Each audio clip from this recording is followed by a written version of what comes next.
Hi, Planner friends. A merry belated Christmas to you all who celebrated. I hope you had a wonderful time with your friends and family. I also hope you had some time to journal about it as well. What I have here for you today is something that I've been very excited to set up. Now, I did film the whole process of setting up this journal. It's my 2025 reading journal. Unfortunately, something happened with the video and I couldn't upload it. The video itself was fine, the raw material was fine, and the audio was fine till I uploaded to YouTube, and then I discovered that the audio was a disaster and I couldn't really leave it like that. So basically 10 days of work went to waste, but it doesn't matter. Since I can't upload the video of the whole setup, I will do a flip through for you and explain what I did, what I'm gonna use each page for, and I hope you'll enjoy the video nonetheless. The notebook I have here is from TFOC. It's a moon-powered.grid notebook in teal, I think it's called. It has gilded edges and it's chunky.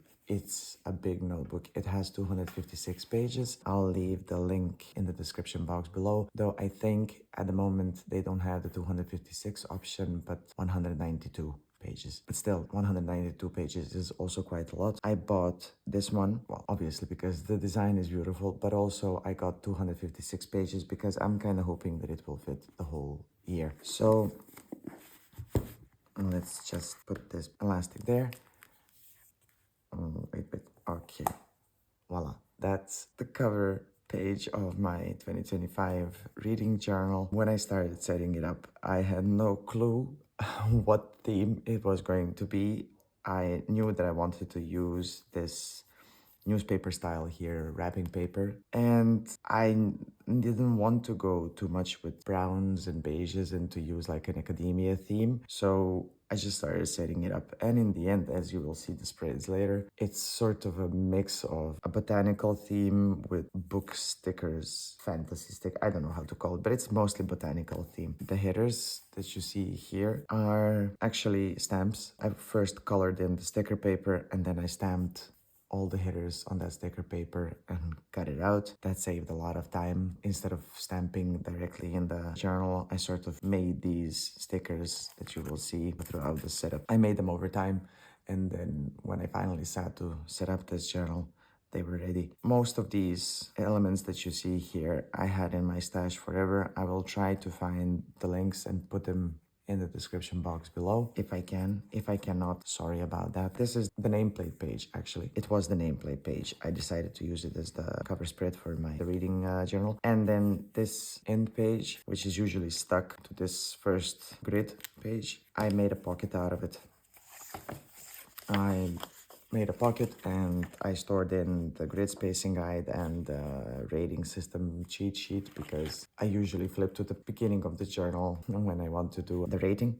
So I saw this from Aaron Smith and I thought it was quite neat, so I decided to do that. And the pocket here that I created, I have, what's it called?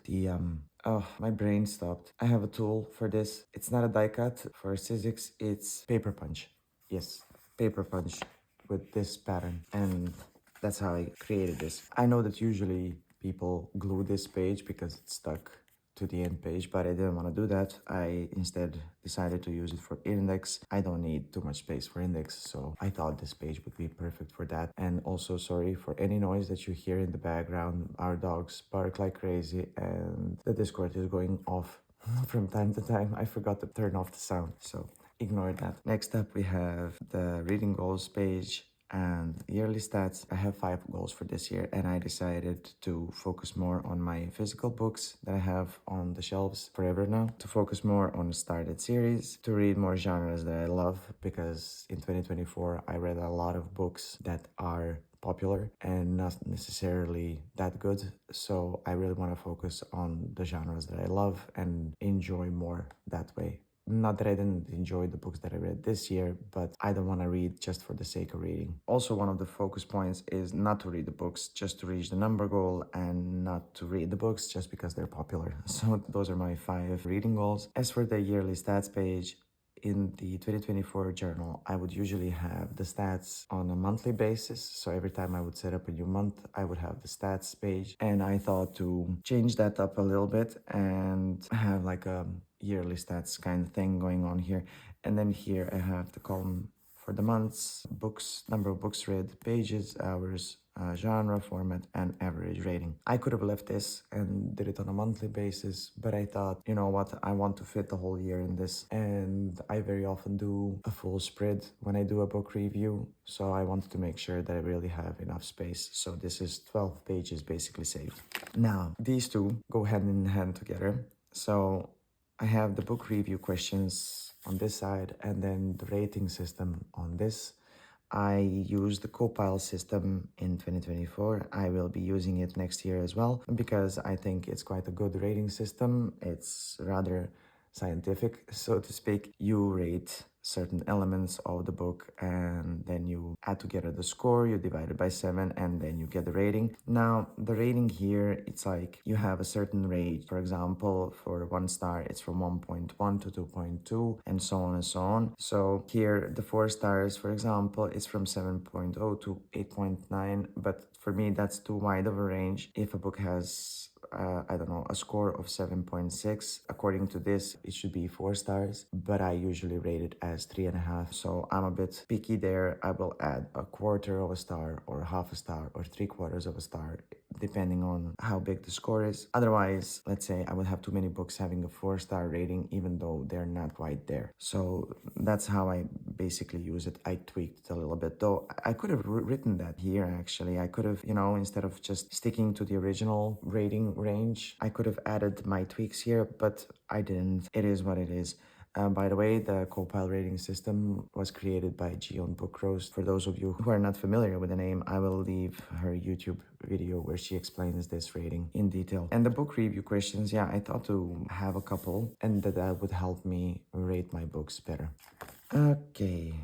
This spread. It took a while to draw out all these boxes. I will be honest about that. I decorated the spread in like 5 minutes and then it took me half an hour to draw out every box because I can't draw straight lines. Well, I can, but they're not that good. And then they would look wonky. I tried it. I tried with pencil, drawing out all of these just to freehand it, but it looked awful. And I was like, okay, that is visually very much not pleasing. So I'll use a ruler. And because of that, it took forever. I was glad once this was done. So the use of this spread is quite simple. Basically, if I read 5 books in January, I'll color in 5 books here. And the bottom here is for each month.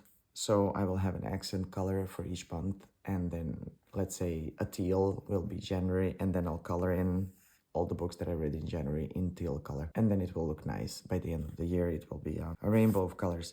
And yes, I do have 125 books here and some space left for more, but I probably won't read 125 books. It can be that I read only 50 or 80, I don't know, and it's not really that important. I won't really care if there are boxes left uncolored. I don't want to obsess with numbers. It's just there's a lot of space. And I just drew out a lot of boxes and I left it like that. I guess I didn't really think through all that well, this spread, but oh well, it is what it is. Now, one would think, okay, you have Goodreads goals page where you'll color in the books. Why do you have a bookshelfie? It seems a bit redundant, and it would if I would use it to track the books I read. What I want to track here is the format, so physical, digital, and audiobooks. Normally, since my goal is to read more of physical books, I should have more of this green color colored in. It's a visually pleasing spread, or I think it will be once it's colored in, and that's why I decided to use it. Most of my spreads here are quite functional, but from time to time I like to have pretty spreads as well. So even though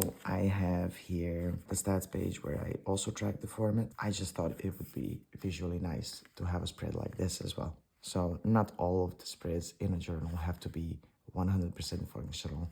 You can just do something that's aesthetically pleasing as well. Books read in 2025. So this is a touch store spread. What I'll do here is just write the books that I've read in 2025. So the name of the book, the author, and if I can squeeze in, I'll put in the rating. That's why I didn't add any columns, nothing. I just want to see as I start writing in how it will go. Maybe I'll divide this in columns, maybe I won't. I'll see. But that's basically the purpose of this spread, and I gave myself enough room to write as many books as possible. If I read 100 perfect, I'll have space enough. If I read less, again, I'll have space enough. If I read just enough to fill out these two portions, I'll just stick this down. I'll just cut it out and glue it down, and then the flowers will be visible, and that's it. And I have something stuck here. Best books of 2025 spread. I've seen a lot of people using a book bracket kind of thing and picking one good book per month and then just battling it against the other books that were the best per month and sort of getting a winner, one book a winner in a year. I don't really like that, and I don't need to know which book was number one in a year. I prefer to see how many good books I actually read in a year. I mean, 5-star ratings. That's what we're talking about here. And I will stick the book covers down. And that's it. I have 1, 2, 3, 4, 5, 6, 24 spots for 24 books. So basically that comes down to 2 books per month, but it can be in January that I have only 1 5-star book, and in February I might have 3. So I'll just stick 1 for January and 3 for February, and that's it. But I thought this was a better idea instead of battling the books against each other, because a romance can be 5 stars because I really enjoyed the story and it made me cry or it made me laugh like crazy. And then you can have a fantasy book that's on Lord of the Rings level, very high fantasy, very detailed, very magical and things like that. And I can't battle a fantasy against a romance. I mean, romance is going to lose one way or another, but I don't want it to lose. That's the whole point.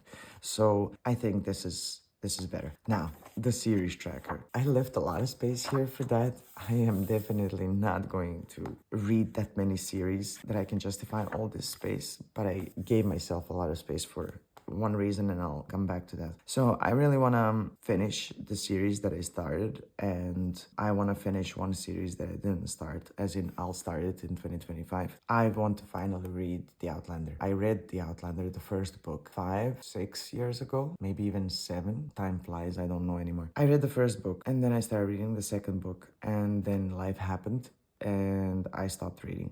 So I know what happens in the story. Of course, I've seen a couple of seasons of The Outlander, but then I stopped watching because I really want to read the books first. So that is a pretty big goal. The books are huge. So it is a very ambitious goal to read all 9 of them in 2025. I think it's 9. Yeah, it's 9. The series is not finished though yet. There's still 1 book coming or 2, I'm not sure. So I want to read Outlander. I will definitely finish Anne of Green Gables, because the books are not that big, so I have 5 left. I will finish Throne of Glass for sure. Empyrean I won't finish because only the 3rd book is coming, and I am not sure how I feel about reading that. I put it here because I read the first 2 and I know that the 3rd one is coming out. I didn't like the books. I didn't like the characters. So everything apart from the characters, I did like. The characters were rubbish. The writing style is, yeah. I don't even know what I would say about the writing style, so I'm kind of still not sure if I'll read the Onyx Storm or not. I don't know. Anyway, Dune I put here. Maybe I start reading it, maybe not. Same goes with The Inheritance Cycle by Christopher Paolini, so the Aragon books. I don't know if I'm gonna start reading them or not, but I put them there. The Chronicles of Pern by Anne McCaffrey. I read 3 books this year. I should say I reread them because I read them originally like 20 years ago. There's a lot of books, as you can see. And no, I won't be finishing this series this year, but I intend to read 3 to 6 books this year. I hope I will. The Wheel of Time, again, pretty big series. I read first 4 books 20 years ago. No, 25 years ago. Something like that. I can't remember anymore. It's been ages. But I read them in Serbian, in my own language, and it's been a long time ago. I forgot half of the things that happened, and I want to read them in English now. Maybe I read 1 or 2, and that's gonna be it. I have the first 4. Actually, I have the first 4 on my bookshelf. So technically, if I read those 4, I will be following my read physical books this year goal. Cosmere. So I read Elantris this year. I loved it. And I would love to read the first 3, the first trilogy. I guess the Cosmere fans and Brandon Sanderson fans are screaming now at me. But I think, yeah, there are 3 books of the Mistborn, and I would like to read those 3. The Rift War Cycle by Raymond E. Feist. I read 7 of them this year, and I would like to read a couple of more next year, at least the 4 or 5 that I have on my shelf. This series, by Philippa Gregory, I started reading recently. The first book was The Lady of the Rivers. The second one is The White Queen. I believe there are series following that book. And I like historical fiction, so I might read a couple of more, though these will be definitely ebooks, so physical books have a priority this year. And then Realm of the Elderlings is also a series that I started recently. I read the first 2 books of the Farseer trilogy. I have the third one already on my Kindle, but I won't be reading it just now. I will leave it. I think I'm going to start 2025 with the third book of the Farseer trilogy. Now, the reason why I gave myself so much space for the series tracker is because even though I don't necessarily start reading certain series this next year, it almost feels like it's 2025. That's why I keep saying this year. I want to write them down here, so that I have sort of like a space where when I open the spread, I will be like, okay, those are the series that I want eventually to read, like all of them. So that's why I left so much space. When you see this filled out and there are like 20 series on there, don't think I'm that crazy that I'm gonna read all 20 series. I do have 2 small kids, and I'm quite grateful that I do have time to read it all. So no, it's more like a space for me where I'll write down the recommended series. Let's call it like that. This is quite a self-explanatory spread. Anticipated releases for 2025. I'll add books as they come. Books that interest me. There are already a couple of them that interest me. I just didn't write them down, and that's pretty much it. If you have any books that you read first or first 2 of in the previous years, and you know that they are coming out, the sequels or just the standalones that you expected will be good, that are coming out in 2025, leave a comment down below. Let me know which ones are those. I would like to take a look at them. Physical TBR. Okay, this deserved a separate spread because I do have a number of books on my shelf that I want to read. Now, the books that you'll see here when I flip this open, these are not all the books that I own. I have a whole library of books, 1,000 of them or more, in the other part of the house. But those are all books in Serbian. And I started reading in English when I was, let me think, 17, something like that. So 20 odd years ago, more than 20 years ago. Actually, no, 20 years ago, yeah. Anyway, the first book in English that I read, I was 11. That was Mark Twain, The Adventures of Tom Sawyer. And it was a difficult book for me to read at the age of 11, but I was persistent and I read it together with a dictionary by my side. And then I read some lighter books as I was growing up, and then I seriously started reading in English when I was 17. So the books that you see here are basically books in English. Not all the books that I own. I want to read these. There are 35 here on the list. There will be more, most likely, by the end of 2025, but I want to read them all. What do we have here? Okay, Page Mages. The Page Mages is a book club ran by Aaron Smith on Discord, and it's a really fun community. The ladies are lovely, and each month there is a book picked, suggested by the members.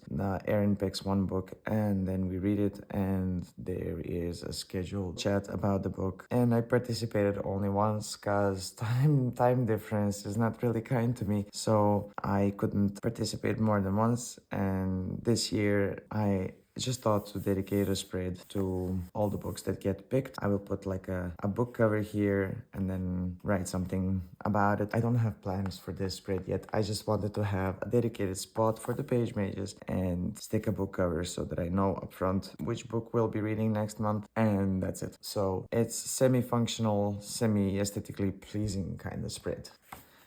And then the last one in this initial setup are recommendations. Do recommend me books. I want to see what you like to read. I want to take a look at them. And if what you recommend is my cup of tea, I want to write it down to read it at one point. But I'm just curious what you guys like. So please let me know what your favorite books are, what are you looking forward to read in 2025, what's next on your TBR, and so on and so on. So basically, that's it for this setup. Like I said, I hope that you enjoyed this little flip through and me rambling about my spreads. And again, I'm sorry that the other video failed and that I couldn't upload it. Hopefully I won't have issues like that in the future, and then you can see my setup process as well. I can say that it took me quite a while to set this up because I can only film in the mornings and late evenings because of the kids. So in normal circumstances, it would take me like a day or two to set this up, get up with filming. But yeah, with the kids and life, that's not exactly possible. So it took me a long time to set it up. But I'm quite happy with how it turned out. I can't wait to start using it, and I hope you'll stick around with me on my book journey. If you like this video, please give it a thumbs up and subscribe. If you do subscribe, hit the bell button so that you're notified of all the future videos. And I'll be seeing you soon again. Bye.